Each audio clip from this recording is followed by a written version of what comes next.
Hello दोस्तों, आप सभी का मेरे यूट्यूब चैनल शॉर्ट मस्ती साइंस एकेडमी में आप सभी का स्वागत है। मैं हूं साइंस फैकल्टी शिवनाथ कुमार यादव। मेरे इस चैनल को ज़रूर लाइक करें, शेयर करें और सब्सक्राइब करें। आज मैं आप लोगों के सामने रेलवे के कुछ इम्पोर्टेंट क्वेश्चन लेकर के आया हूं, जो कि आपके लिए बहुत ही अच्छा कारगर होगा। तो ठीक है, स्टार्ट करते हैं। तो फर्स्ट क्वेश्चन आपके सामने है, लाइट से न्यूमेरिकल है। एक अवतल दर्पण की फोकस दूरी 20 सेंटीमीटर है, तो उसकी वक्रता त्रिज्या क्या होगा, मीन्स रेडियस ऑफ कर्वेचर उसका क्या होगा। तो आपको फोकल लेंथ दिया हुआ है, रेडियस ऑफ कर्वेचर पूछ रहा है। तो हम जानते हैं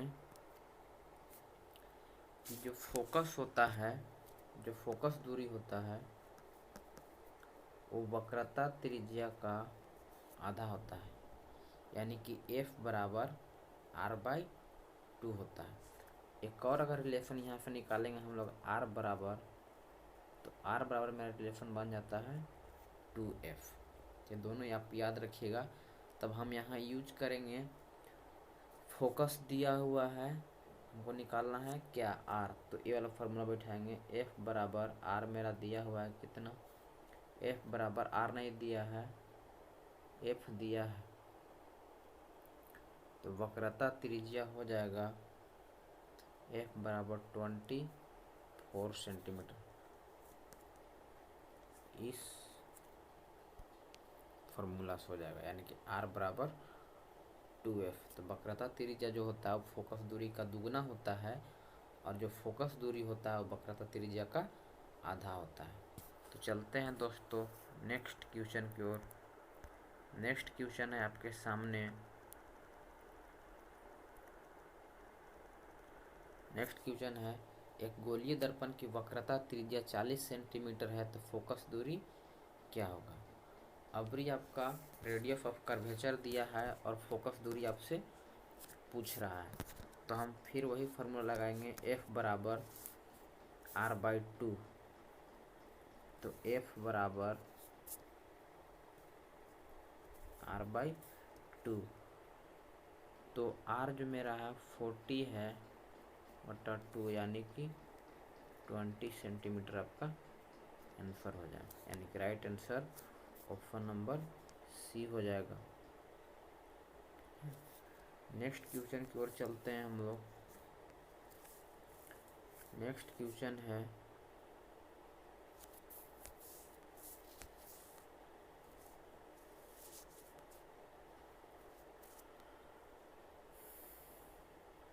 नेक्स्ट क्वेश्चन है कि निम्न में से कौन सा संबंध सही है। तो हम जानते हैं, अभी जस्ट हम लोगों ने जाना, F बराबर R/2 होता है और R बराबर 2F होता है। देख लीजिए कौन ऑप्शन इसमें मैच कर रहा है। तो पहला ऑप्शन तो आपका रॉन्ग है, तो दूसरा आपका क्या हो जाएगा, करेक्ट आंसर। बाकी सब ऑप्शन क्या है, गलती है। तो ऑप्शन नंबर बी आपका सही हो जाएगा, R बराबर 2F। नेक्स्ट क्वेश्चन की ओर हम लोग चलते हैं। नेक्स्ट क्वेश्चन है, किसी अवतल दर्पण द्वारा काल्पनिक सीधा तथा आवर्धित प्रतिबिंब बनाता है, तो वह वस्तु है। जब वस्तु कहाँ पे रखा जाएगा, तो अवतल दर्पण द्वारा बना प्रतिबिंब आभासी, सीधा और बड़ा बनेगा। देखिए दोस्तों, तो अवतल दर्पण में हमेशा याद रखिएगा, यहाँ है आपका पोल, यहाँ है आपका फोकस। जब वस्तु को हम लोग पोल और फोकस के बीच में रखेंगे, मीन्स वस्तु जब मेरा यहाँ होगा पोल और फोकस के बीच में, तो इसका जो इमेज बनेगा वो दर्पण के पीछे बनता है, और दर्पण के पीछे जो इमेज बनता है वो क्या होता है, सीधा होता है और वस्तु से बहुत बड़ा होता है। ठीक है, तो इसलिए आपका करेक्ट आंसर कहाँ हो जाएगा, यानी कि वस्तु को हम कहाँ रखेंगे। ऑप्शन ए है दर्पण फोकस के बीच, ऑप्शन ए गलत हो जाएगा। ऑप्शन बी है फोकस तथा वक्रता केंद्र के बीच, गलत। वक्रता केंद्र पर, गलत। ऑप्शन सी है वक्रता केंद्र पर, ऑप्शन डी है फोकस पर, तो ऑप्शन नंबर ए हो जाएगा, दर्पण तथा फोकस के बीच में रखेंगे, तो ए आपका आंसर क्या हो जाएगा, सही हो जाएगा। ए नंबर आंसर आपका सही होगा।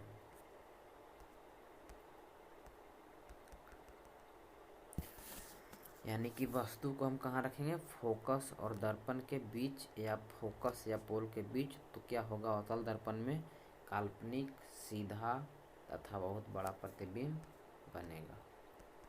और जान लीजिए दोस्तों इसके अवतल दर्पण के बारे में कि अवतल दर्पण में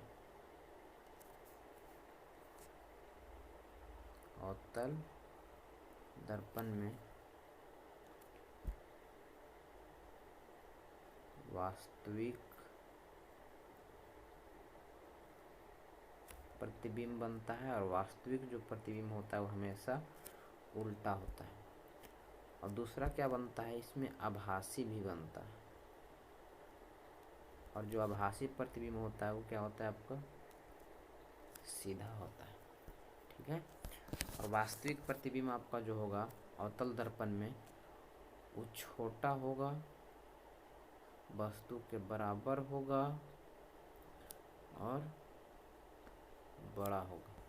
तीनों आपको याद रखना है कि वास्तविक प्रतिबिंब जो होगा वो उल्टा होगा, वस्तु से छोटा होगा, वस्तु को बराबर होगा, वस्तु का बड़ा होगा। नेक्स्ट क्वेश्चन की ओर हम लोग चलते हैं। नेक्स्ट क्वेश्चन है कि मोटर गाड़ी के सामने लगा रहता है, मीन्स गाड़ी के हेडलाइट का बात कर रहा है। तो गाड़ी के हेडलाइट में हम जानते हैं कि अवतल दर्पण का उपयोग होता है, तो ऑप्शन नंबर सी आपका सही हो जाएगा। ऑप्शन नंबर बी जो है उत्तल दर्पण, तो उत्तल दर्पण का उपयोग हम लोग करते हैं साइड मिरर में,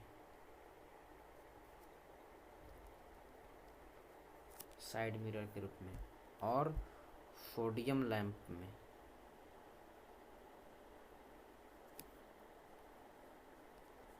सोडियम लैंप में यूज करते हैं।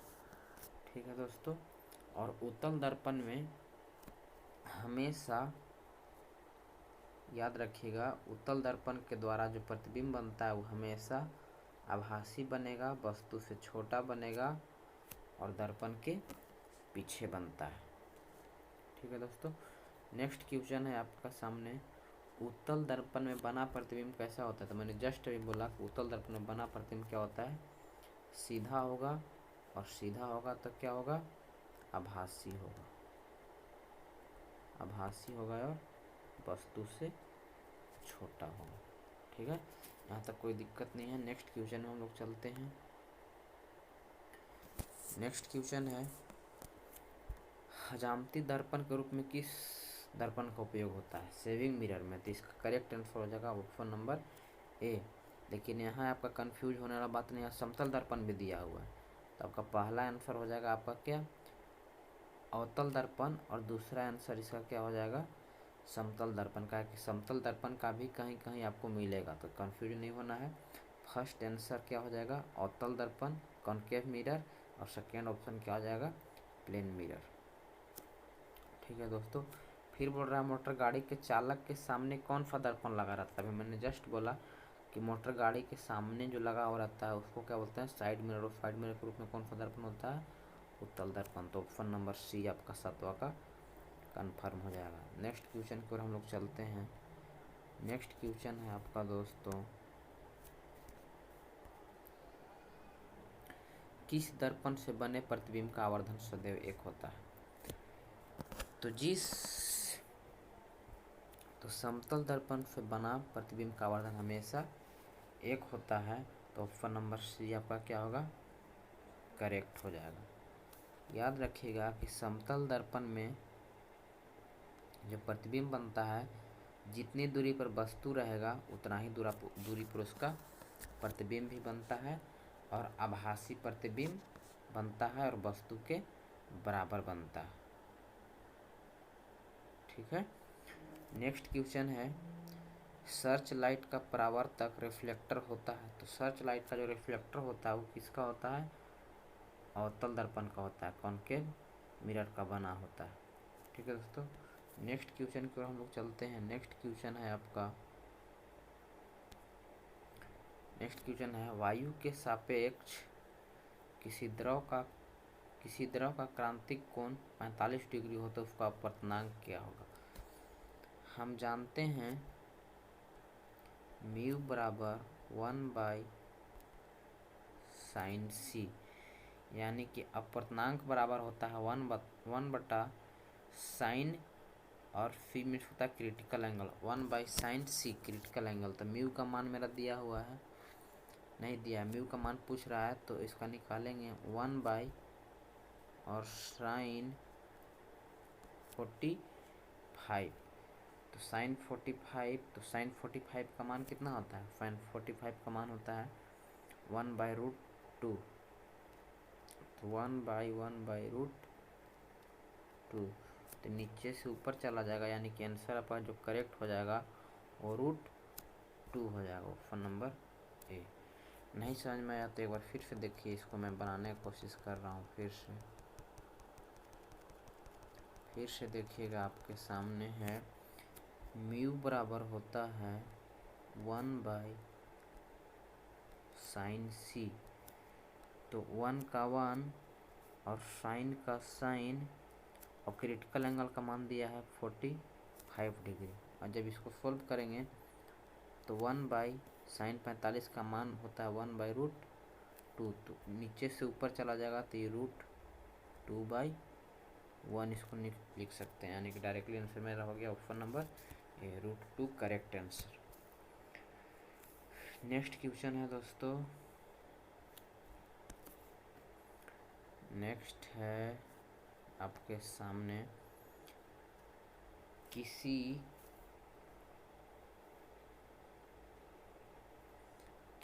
विस्फोट के कारण समुद्र के तल पर बनने वाले तरंग होता है। तरंग जो होता है दो टाइप का होता है, तरंग दो टाइप का, पहला अनुप्रस्थ, दूसरा अनुदैर्ध्य। ट्रांसवर्स वेव बोलते हैं अनुप्रस्थ को, और लॉन्गिट्यूडनल बोलते हैं अनुदैर्ध्य को। तो जो अनुप्रस्थ तरंग होता है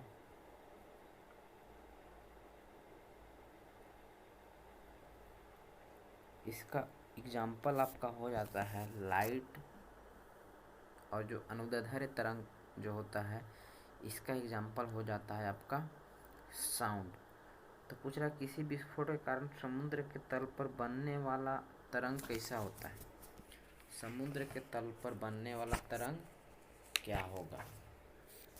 तो देखिए दोस्तों, आप लोग आंसर करने की कोशिश कीजिए, क्या आंसर मिलता है आप लोगों की तरफ से। तो समुद्र के तल पर जो बनने वाला जो तरंग होता है वो क्या होता है? अनुदैर्ध्य तरंग होता है, ऑप्शन नंबर बी आपका करेक्ट आंसर हो जाएगा। नेक्स्ट क्वेश्चन है आपके सामने,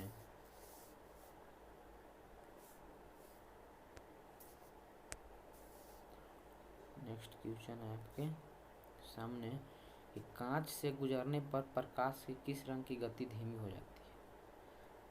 तो जब लाइट को हम कांच से गुजारते हैं तो बैगनी रंग की जो गति होता है वो क्या होता है? धीमा हो जाता है।